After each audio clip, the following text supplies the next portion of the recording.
Ikhlas ini adalah apabila engkau tidak memandang bahawa engkau tu ikhlas, itu baru ikhlas. Assalamualaikum warahmatullahi wabarakatuh. Waalaikumsalam. Bismillahirrahmanirrahim. Alhamdulillahi rabbil alamin. Wassalatu wassalamu ala Rasulillah wa ala alihi wa sahbihi ajma'in. Qala rabbi shrah li sadri wa yassir li amri wahlul 'uqdatam min lisani yafqahu qawli. Allahumma iftah lana qulubana fi talabil ilmi warzuqna ikhlasu fihi wal 'amalu bihi wan nashru bihi hatta ya'tiyana al yaqin. Amin ya rabbal alamin. Amma ba'du. Alhamdulillah, syukur dan puji dipanjatkan ke hadrat Allah Subhanahu wa taala yang izin, ketentuan dan kasih sayangnya dapatlah sama-sama kita menunaikan solat sunat tarawih dan dapat duduklah seketika untuk memperingatkan diri kita masing-masing. Mudah-mudahan memberikan manfaat buat kita bersama. Terima kasih pada seluruh pihak penulisan surah An-Nur, rakan-rakan Lakeview, kawan Sungai Tua dan semua yang hadirlah pada malam ini. Mudah-mudahan amalan kita diterima Allah Azza wa Jalla, insya-Allah. Hadirin hadirat yang dirahmati Allah sekalian, salah satu daripada matlamat ataupun salah satu daripada perkara yang boleh kita belajar ataupun yang kita peroleh daripada ibadah berpuasa di dalam bulan Ramadan ini, iaitulah Allah nak mendidik dan Allah nak mengasuh kita manusia supaya menjadi manusia yang bersifat atau berjiwa ikhlas. Sebab kalau kita lihat dalam banyak-banyak ibadat puasa ni dia agak berbeza sikit berbanding ibadat yang lain. Sebabnya apa? Sebab kalau ibadat yang lain kebanyakannya sama ada kita niat atau tak niat, orang nampak. Orang nampak maupun orang boleh menilai apa yang atau ibadat yang kita sedang buat. Macam contoh kita semayang. Kita tengah semayang, ada 2-3 member lain tak semayang, mungkin dia orang dah semayang dah, lalu kita masih tengah semayang lagi. Yang kita pula tengah semayang ni pula kadang muka nampak mengangguk kerut dari kawan yang tengok tu kata, oh dia ni memang ikhlas sungguh lah. Nampak dia ikhlas sungguh ni, nampak mengangguk walau oh dia ni memang ikhlas sungguh, khusyuk sungguh. Ni macam-macam. Maknanya orang boleh menilai ibadah solat kita menerusi. Itulah saya kata, dia niat ke dia tak niat atas dia, kita pun tak tahulah. Niat tu dia dengan Tuhan, atau dia memang kalau dia seorang di rumah pun memang keruk menyek-menyek muka apa, kita pun tak tahu. Tetapi orang boleh nilai. Apa lagi sebagai contoh, macam orang pergi buat haji kan, masa hari wukuf tu. Oh tuan-tuan, kalau tengok hari wukuf tu, masa tu kan waktu mustajab doa, bermunajat tu, selagi matahari tak tenggelam. Doa. Ada yang berdoa tu menangis-nangis, mengalir air mata. Kita yang tengok daripada jauh ni, aduh aku bila nak menangis ni. Dia menangis dah. Kita pandang dia, maksud dia berdoa, ya Allah tu. Dalam hati kita, dia ni memang haji mabrur lah. Memang mabrur tu dah nampak dah ni, memang nampak.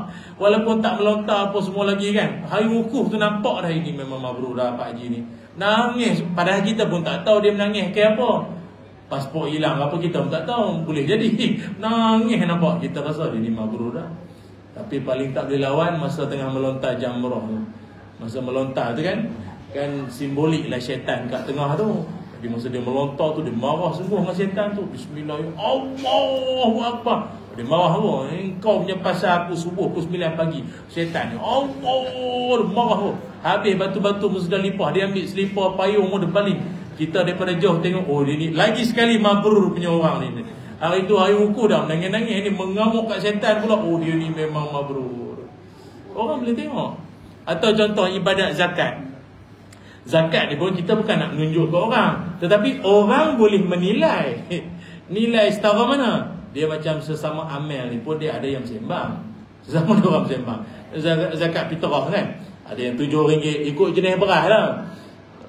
Ada yang kadang bagi RM10. Dia bagi RM10, jadi amel tu nak pulang balik balance RM7 kan. Dia nak bagi baki balik. Tak apa. Keep the change. Tak ada hal RM3 Syekh Haji ambil je lah, ambil. Amil tu pun bersembang. Oh, dia tu ikhlas. Tuan-tuan ingat dia orang tak bersembang sesama dia orang. Kadang tu ada, kadang tu dia bagi 50. Amil tu rasa dia ni tak minta balance dah kot. Tak, minta. Ada tunggu juga. Dan dia minta pun tak ada masalah. Tapi orang boleh nilai. Oh, banyak itu pun nak minta balance. Kereta besar, mewah, kereta panjang. Ada orang cakap. Tetapi ibadah puasa ni tuan-tuan, macam mana orang nak menilai? Kan? Hatta kita pun tak tahu siapa yang puasa. Kan? Dan tak tertulis pun puasawan. Tak ada. Nak nunjuk kata dia sedang berpuasa, mana orang tahu? Tambahan lagi nanti pula masa masuk Syawal ni puasa 6. Masa puasa 6 mana kita tahu siapa puasa. Kita kan nak buat open table. Sempena ni apa, kita tak buat open house tapi open table. Ajak kawan opis, jom aku belanja hari ni. Jom ah. Oh, tak payahlah soleh sangat. Jom aku nak belanja ni. Aku puasa. Oh, puasa. Tak nampak tanda-tanda puasa kan? Takkan nak suruh dia mulut dia. Tapi kita nak menunjukkan ibadah puasa ni kita dan Allah saja. Allah je yang tahu kita ni puasa ke tak. Macam anak-anak kecil kita kan, baru berlatih puasa, balik pada sekolah, slow jalan, terlipas kena spray, slow jalan. Melembek heret bagnya tu. Kata tak larat lama. Biasalah puasa Ramadan, Allah nak ampun dosa, masuk surga kan. Sekali dia masuk toilet, tutup pintu, kunci, dia buka shower. Dia ngangah, kita pun tak tahu. Allah saja yang tahu. Inilah simbolik sifat manusia ikhlas. Walaupun manusia lain tak tahu, Allah tahu. Macam contoh lagi, masa kita tadi pagi kita sahur kan. Contohlah kita sahur. Masa kita sahur tu tak tahulah, kadang menu macam-macam, makan nasi, apa daging dendeng lah apa. Kita ulang tua-tua dengan gigi pelbagai struktur. Daging tu selit masuk ke celah-celah tu masuk. Tu lah. Rasa kumur kuat dah. Gosok. Rasa okey dah, tak ada apa tinggal. Tengah mayang subuh di surah An-Nur ni, tengah-tengah mayang daging ni. Taklah cakap tapi telan kan. Macam mana buat tuan-tuan? Telan batal. Kan? Tak, kalau sekiranya kalau telan pun, ada ke orang nampak? Tak ada orang nampak pun. Satunya kalau telan tu batal lah. Dan awal sangat batalnya. Malaikat pun kejut loh. Baru tadi sahur batal lah. Awal sangat. Panjanglah sikit. Dah lah bukan telan seekor lembu pun. Secepis je pun tak balui telan. Terus pinggan tu cerita lain. Tak nak menunjukkan apa? Walaupun orang tak nampak, kalau dalam bahasa orang putih dia panggil apa? Guilty conscious. Merasa bersalah. Orang tak tahu pun kita buat dosa sembunyi-sembunyi. Tapi rasa bersalah. Rasa berdosa. Rasa serba salah lah. Aku tak boleh ni. Memang bini aku tak tahu. Anak aku tak tahu. Mak aku tak tahu. Mak mentua aku pun tak tahu. Tapi Allah tahu. Itulah didikan dalam bulan puasa. Atau Ramadan atau puasa tu sendiri. Tapi itulah, bercakap tentang ikhlas ini tak semudah yang dicakapkan. Kata As-Susi rahimahullah, al-ikhlasu faqad ru'yatal ikhlas. Ni letih sikit lah. Kata As-Susi rahimahullah, kata beliau, ikhlas ini adalah apabila engkau tidak memandang bahawa engkau tu ikhlas, itu baru ikhlas. Macam mana? Pening tuan-tuan. Sekali lagi, ni saya baca baru mukadimah ni. Ikhlas itu adalah apabila engkau melihat bahawa engkau itu tidak ikhlas. Kan saya pun pening pula ya. Macam nak faham kan? Ikhlas ni maknanya perkataan ikhlas tu sendiri pun tak terlintas dalam hati. Itulah ikhlas. Macam kita kadang-kadang kita tolong orang, bukan terlintas di hati, mulut pun sebut, saya ni ikhlas ni. Ambillah saya ikhlas. Kata As-Susi, kalau macam tu itu belum ikhlas. Tak tercakap di mulut, tak terlintas langsung di hati. Kalau sekiranya masih ada cetusan ikhlas dalam hati, fa in man syahada fi ikhlasul ikhlas faqad ihtaju ikhlasuhu ila al-ikhlas. Kalau dia masih terasa bahawa dia sedang ikhlas, maka dia masih memerlukan ikhlas lain untuk ganti ikhlas tu. Tak tahu sampai bila nak ikhlas. Ingat, kalau tuan-tuan rasa tuan-tuan sudah ikhlas, tu belum lagi ikhlas. Tahapnya itu. Maka sebab itulah kadang nak mencapai tahap keikhlasan ini Tarbiyahnya itu adalah jangka masa panjang. Cuma sebab itu kalau tengok dalam Quran pun siap ada surah, nama surah tu pun surah Al-Ikhlas. Padahal dalam Quran, mana-mana surah dalam Quran, nama surah itu akan ada dalam ayat. Tapi surah Al-Ikhlas tak ada pun sebut ikhlas sampai ke hujung ayat, mana ada? Qul huwallahu ahad, Allahus samad, lam yalid wa lam yulad wa lam yakul lahu kufuwan ahad. Ada perkataan ikhlas? Tak ada pun. Tapi tajuk surah tu ikhlas. Betapa ikhlasnya. Terlintas pun tak ada. Begitulah simbolik makna dalam hidup. Kalau untuk guru saya dulu pesan, saya dulu masa mengaji sikit-sikit lah, belajar pondok dulu sikit-sikit, untuk guru ni suka bagi metafora. Dia suka bagi perumpamaan-perumpamaan yang kadang-kadang tidak perlulah nak bahasa terlalu tinggi, dalil yang panjang lebar, sekali dua pun dah boleh faham dah. Untuk guru saya dulu pesan, dia kata kalau dalam hidup ni, orang yang hidupnya berkat sama macam cukur misai. Kan gitu, senang, tak payah nak buka kitab pun, tak payah berjilid-jilid, tak payah. Dia kata berkat ni sama macam cukur misai. Makin dicukur makin tumbuh. Itu lah. Tu berkat. Makin diguna harta itu makin bertambah. Sedekah, wakaf, infak, zakat, makin bagi, makin mari pula. Macam misai itulah. Kecuali dia mati akal. Lain lah. Atau mati tuan pula. Tak ada, tak tumbuh lah kan. Ataupun dia kata lagi, kata Tok Guru kami lah, dia kata, kalau ikhlas pula bagaimana? Dia kata ikhlas itu sama seperti orang masuk jamban. Kan pening tu. Masuk jamban pula dah Tok Guru ni. Kenapa pula? Orang kalau masuk toilet, masuk jamban, mana pernah buat pengumuman? Update Facebook pun tak ada beritahu orang. Macam sekarang kan kita duduk dalam ceramah tengah tarawih kan ambil gambar sedang mendengar ceramah. Doakan yang baik-baik you. Hashtag Lailatul Qadar. Hashtag tu tak tahan tu. Nak beritahu orang. Bukan saya kata yang buat tu tak ikhlas. Tanda-tanda tu ada kan. Macam orang buang air besar lah tuan-tuan. Mana dia buat pengumuman? Kalau dia tak update Facebook pun buruk sangat. Ada Facebook dah lah beritahu kawan sebelah pun kadang tak beritahu pun. Tuan-tuan semua, saya nak pergi membuang sekejap. Tadi makan roti john 2 baris, banyak sangat makan. Apa ni, cendol pula, cendol banyak sangat makan. Sujud pun keluar cendol kot hidung ni. Banyak dah ni. Dia beritahu lah. Lepas tu dia pergi pula toilet. Masa dia membuang tu pun senyap-senyap je.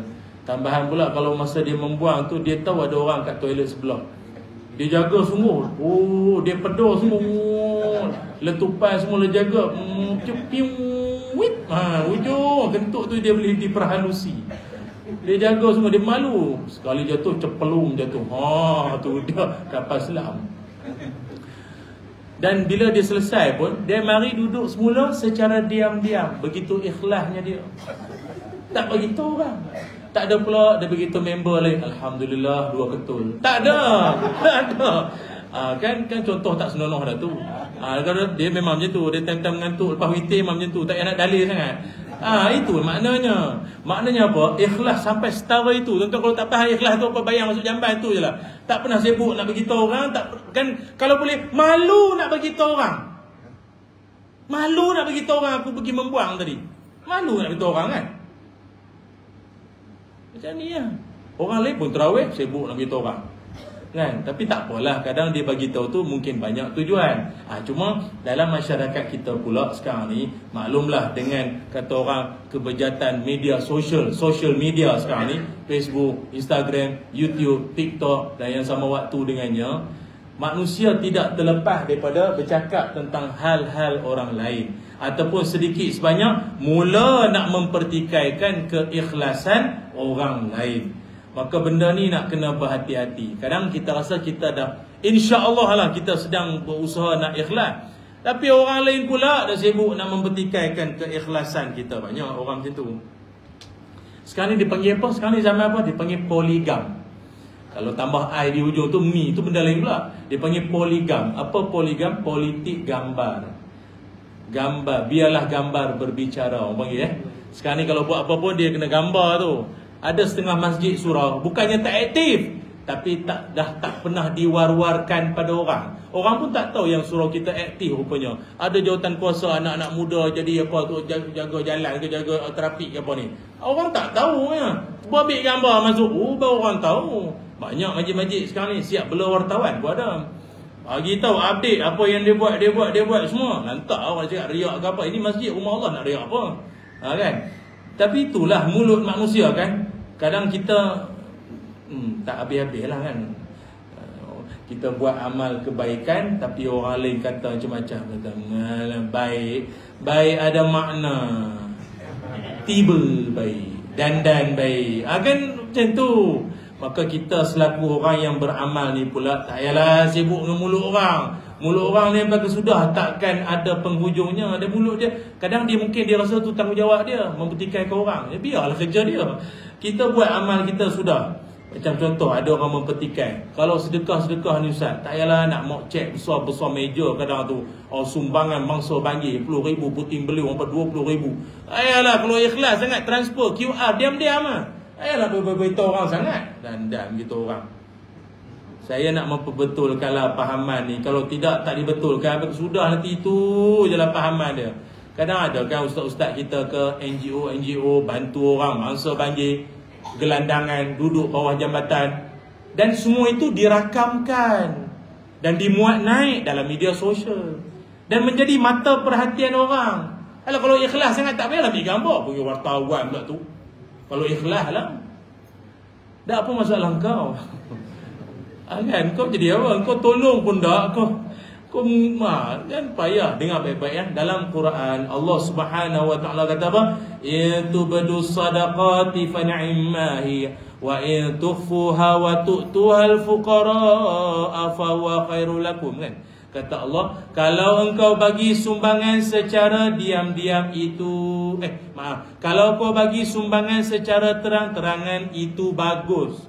Allah kata bagus, kau pula tuduh kata riak. Apa masalah? Allah kata kalau kau bagi sedekah terang-terangan itu bagus. Tetapi engkau kalau bagi sumbangan secara tukhfuha, sembunyi-sembunyi, transfer account, kod QR, apa lagi, apa sajalah, Maybank to you, CIMB Click, e-wallet ke apa macam-macam lagi. Memanglah Quran tak sebutlah semua app tu semua, tapi dengan secara orang pun tak tahu, mock check semua tak ada, itu lebih baik. Sebab kata Dr. Yusof Qaradawi, kenapa lagi baik? Kerana sedekah secara sembunyi-sembunyi itu dapat mengelakkan seseorang daripada risiko riya. Mungkin niat asal dia tak nak menunjuk-nunjuk. Bukan niat nak menunjuk apa pun, nak sombong, ujub, tidak. Tetapi mungkin dihujani pelbagai bentuk puji-pujian. Allah bagusnya, muda-muda kerja menyumbang tu. Kan? Dia manusia. As a human being, you know. Manusia biasa. Ustaz pun kalau kerap sangat dapat pujian pun kadang jalan tak pijak tanah kadang tu. Terawal, terbaik Ustaz, terbaik. Padu, mantap Pak Abu, naik Pak Karim. Apa ni, duk bandar ni pun kalau buat live ni kat ruangan komen tu ada. Bubuh lagi Ustaz, padu, tembak lagi Ustaz semua. Banyak ni. Ni tak tahu malam ni ada tak ya. Padu, mantap Pak Abu apa semua ada. Apa Pak Abu, saya tak faham pun. Naya Pak Karim. Siap Pak Karim. Mantap lah Pak Karim patutnya. Siap nama Karim. Jadinya kita dalam hidup kita diajar supaya jadi ikhlas dalam apa jua keadaan dan situasi, dan jangan duk sibuk nak mempertikaikan amalan-amalan orang. Secara ringkas, dulu di zaman Nabi SAW pernah ada orang, saya ringkaslah cerita pun panjang, ada satu orang sahabat yang mana dia bertindak, yang mana tindakannya itu mendapat respon balas Nabi. Yang mana apa dia buat? Dia telah pun membunuh musuh.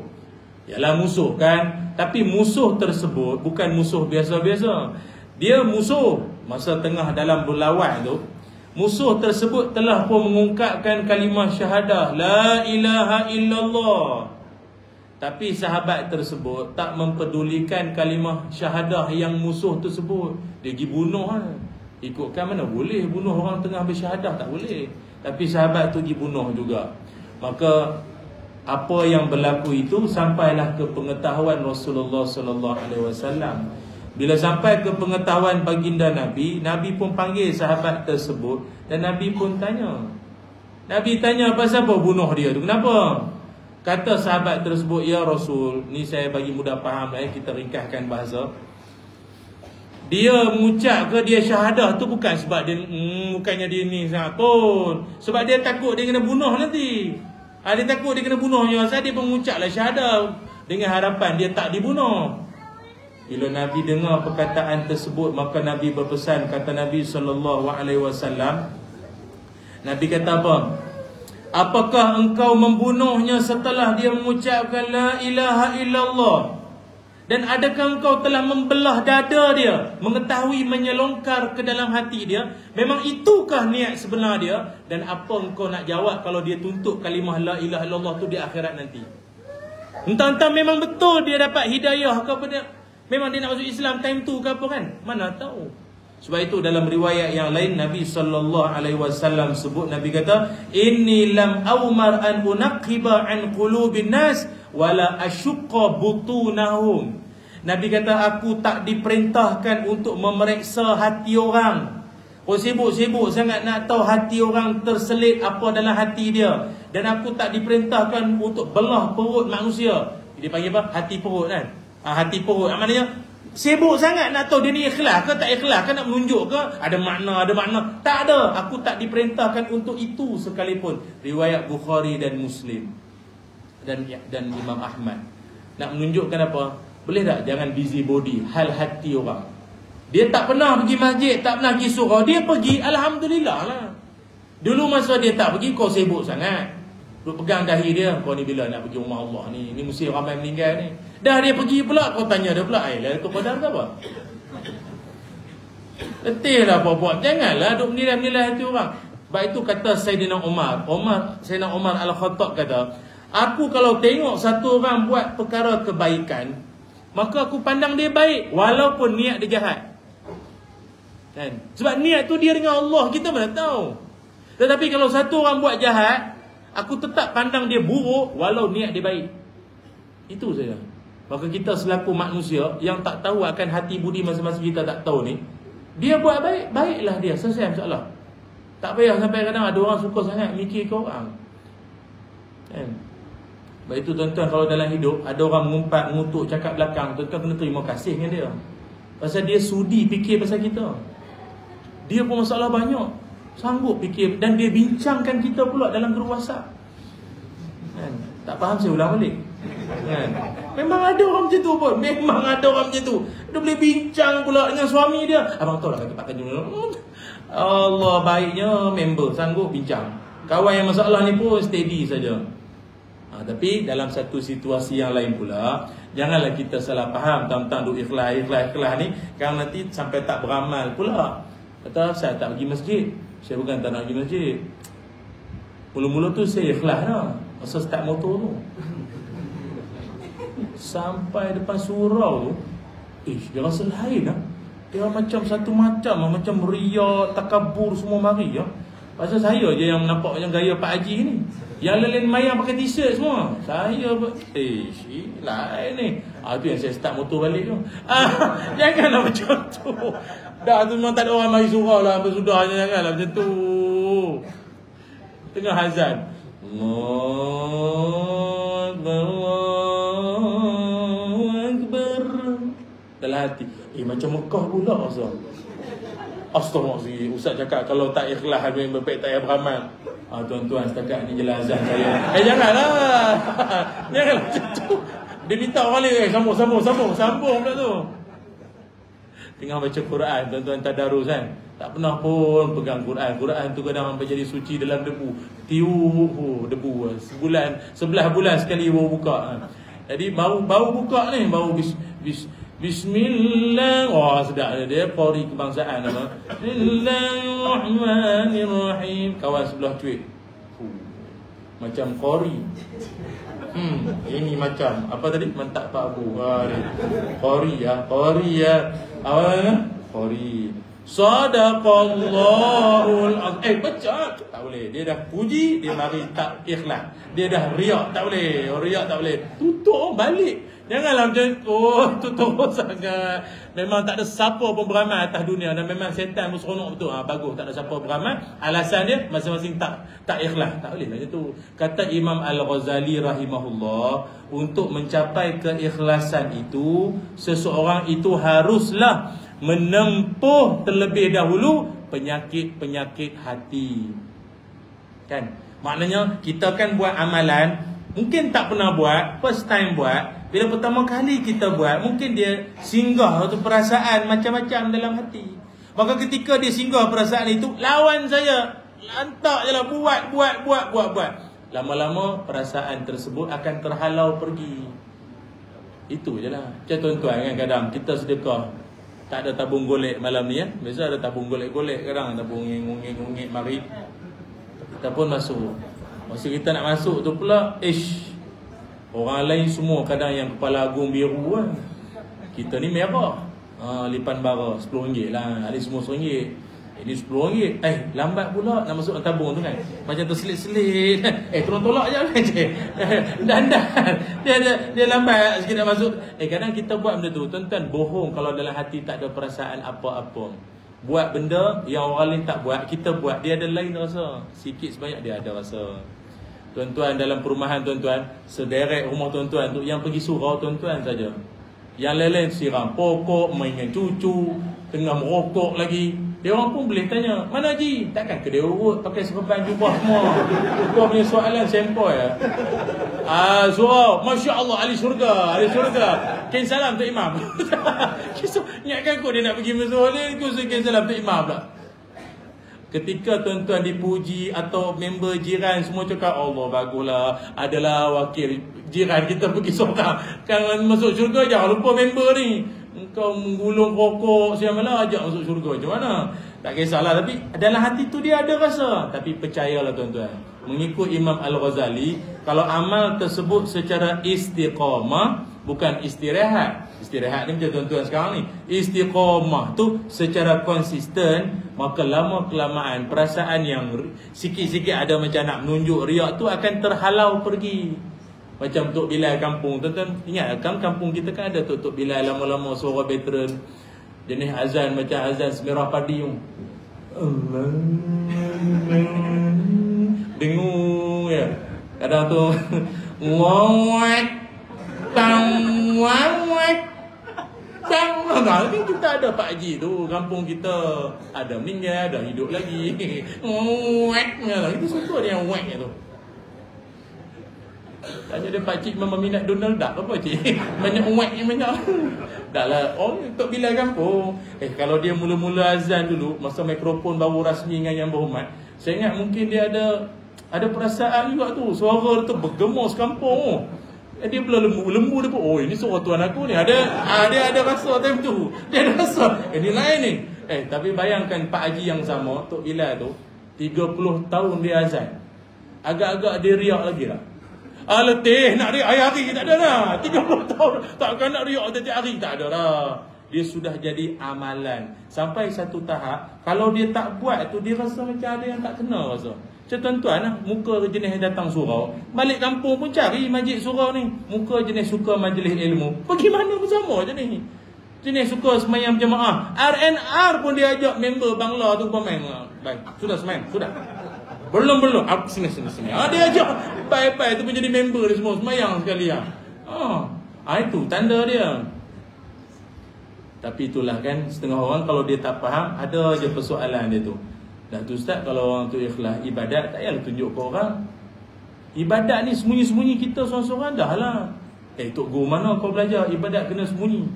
Kalau macam tu, masa sembelih, masa korban, kau bawa lembu tu duduk dalam rumah. Kau dengan lembu tu ya berdua dengan lembu tu kan. Kau tengok aku tu, aku tengok kau. Yang tumbang pun kau, yang sembelih pun kau. Sudahnya yang tak korban siapa tak tahu. Kena terajang saya ingat lembu tu. Kawan tu 4 kaki, kau 2 je kaki. Mana ada pula cakap macam tu. Ibadat bukan semuanya kena sembunyi. Kalau menurut para ulama, antaranya Imam Al-Aiz Abdissalam, kata beliau, ibadat ni ada setengah keadaan memang syariat dia dipamerkan, ditunjukkan di hadapan orang. Jadi jangan ada mulut-mulut cakap, aduh riak lah, tunjuk bang. Mana ada? Pertama sekali kata Imam Al-Aiz Abdissalam, kata beliau, ada ibadat yang syariat dia memang kena ditunjukkan. Sebagai contoh, azan. Azan. Jangan tu bila dalam bilik PA system, dia dengung seorang kan. Anak-anak Korea kata tak azan ke? Azan. Tapi biarlah malaikat je yang dengar. Masalah kau jemaah kau orang, kau je malaikat. Susahlah belajar tak habisnya. Apa lagi? Khutbah Jumaat. Khatib kena kuat. Bawah ni ada satu kes. Tuan-tuan, khutbah ni dia kena semangat tau. Dia kena kuat. Sebab itu Nabi kalau berkhutbah sampai merah biji mata Nabi. Ittaqullaha haqqa tuqatih wa la tamutunna illa wa antum muslimun. Sekalian semua bertakwalah. Dia memang tegas sungguh. Walaupun khatib tu kita kenal sebagai pak lawak kampung, tapi ketika dia di mimbar, dia kena tegas ketika khutbah betul. Ni ada satu kes kawan saya dengan pejabat agama lah cerita. Ya Allah, dia buat ceramah pula atas khutbah, atas mimbar tu. Jadi bila kawan ni maka dia haram ya. Dia buat spek. Jadi haram Sebab itu Allah Ta'ala ada berfirman lah firman ni Allah lah, bukan Nabi dan judi tu haram. Seperti kata lagu M. Daud Kilau, apa itu khutbah lah kau buat ceramah. Ini masalah, ni tak pergi kursus lah. Saya ingat khatib mana planet tak tahu lah. Ni jadi sungguh ya. Ni saya nak pesan je lah, tuan-tuan dijemput khutbah, jangan buat kelakar pula nanti khutbah raya ke apa nanti dia buat lagu Dendang Perantau pula dalam ni. Itu bukan ceramah, ni khutbah. Dia ada cara dia, kaedah dia, SOP dia. Suka. Macam saya, kadang ceramah saya ada gurau. Jadi khatib tak adalah macam ni, mana boleh tu ni. Sampai surat nanti ni. Itu yang pertama lah, banyak lagi lah. Yang kedua, ada ibadat yang afdal disembunyikan. Ada apa ibadat yang afdal disembunyikan? Termasuklah zikir-zikir dalam solat. Contoh kita semayang, masa rukuk kan subhanallahil azim, subhanallahil a'la, rabbil fili warhamni wajburni, akan perlahan. Itu kan ada setengah-setengah keadaan elok kita sembunyikan saja, tak perlu kuat-kuat. Walaupun saya faham ada kes-kes tertentu, walaupun kita dah pesan dah zikir tu sembunyi dan perlahan, dia tak boleh kontrol dia punya kita yang duduk sebelah dia azab. Baru rakaat pertama ni, ada 3 rakaat lagi, jauh lagi perjalanan kita ni. Ya Allah, Pak Haji ni ada dia kena perlahan. Dan yang ketiga, ada ibadat yang elok disembunyikan dan ada ketikanya elok dipaparkan kepada orang. Apakah ibadat tersebut? Sesekali sembunyi, sesekali terang-terangan. Apa dia? Iaitulah sedekah. Sedekah ni ada waktunya mungkin tuan-tuan nak bagi sumbangan, orang nampak terpampang. Pasal kadang yang menyumbang tu dia rasa puas hati, nampak bukti. Ni kita dah bagi dah ni, saya dah sampaikan dah. Sumbangan tuan-tuan selama ni saya dah sampaikan dah ni pada pihak masjid, orang Palestin ni saya dah bagi dah ni, saya dah bagi dah. Orang yang bagi tu puas hati, trust. Dia dah buat kerja. Tak ada apa beritahu, tak ada apa juga. Saya tak boleh beritahu, ini ikhlas. Susah juga orang menyumbang, tak percaya dah lepas ni. Jadi dia terang-terangan. Dan ada juga ibadat lain, kadang-kadang sembunyi, kadang-kadang terang-terangan. Contohnya apa lagi selain pada sedekah? Dakwah. Dakwah pun ada waktunya macam ni, terang-terangan. Semua dengar, pelbagai lapisan latar belakang umur, semua dengar. Tapi ada waktunya dakwah ini eloknya secara sembunyi-sembunyi. Jangan cakap depan orang. Kalau cakap depan orang barangkali malu dia. Jadi kita panggil dia masuk pejabat ke apa, nanti lepas dia insya ni saya nak sembang sikit boleh? Apa bantuan tu Ustaz? Bukan. Adalah, tapi nanti nak sembang belakang sikit lah. Ada belakang sikit. Boleh. Dia pun habis-habis kan. Pak Haji tu pun bayar ayah kita. Nak cakap depan orang segan. Dia pun geng-geng. Dia segan. Dia pun malu nanti. Kata Haji, mak Haji, saya ni sebab ramailah jemaah ni bercakap, jadi saya sampaikan saja untuk kebaikan bersama. Kan Haji pun macam ayah. Budak tu dia berpantun semualah. Oh memang pedak luar pagar ambil galah tolong juga. Maknanya dia sangat berhalus. Sopan sungguh nak menasihat orang. Ni kan dakwah kan macam tu. Kalau pendakwah kira nak jerit aja, nak tembak orang semalam, saya ingat baik jadi wrestling ya, tumbuh orang senang. Jangan macam tu. Dia ada seni tu nak kena ada. Dia cakap macam tu kata Haji Mak Haji. Haji itulah ramai duk cakap dengan saya lah, jadi saya terus sampai. Haji bila semayang, macam mana saya nak cakap macam ni. Haji punya kain pelekat tu masuk dalam punggung kan. Punggung tu dia dia serut. Dia serut. Jadi bila time dia sedut tu, geng-geng suah belakang tak khusyuk. Besar juga longkang ni kan. Dia dalam dia ni. Masing-masing semua tak khusyuk kan. Ada yang dapat kredit kad lah, nak swipe lah semua dah. Jadi saya kan, jadi saya saya malu kan cakap kita cakap oh ya ke? Okey lah, dia tarik lalu tu kan. Ini contoh